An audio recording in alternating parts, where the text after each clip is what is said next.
Hello everyone. Welcome back to Online Help Guide.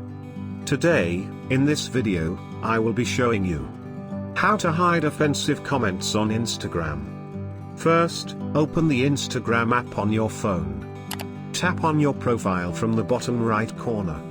Tap on three horizontal lines from the top right corner of your screen. From the pop-up menu, click on the settings. Tap on privacy. Under the interactions, you will see the hidden words option. Tap on it. Now you will see the hide comments options. Tap on the toggle button and enable it. Then tap on the advanced comment filtering option and enable it. Once you enable both options, you will hide offensive comments on Instagram. Thank you for watching Online Help Guide.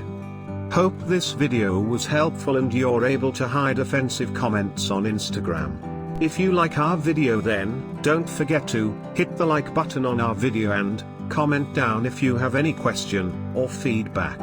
Also, if you are new to our channel, please subscribe and hit the bell icon to our channel.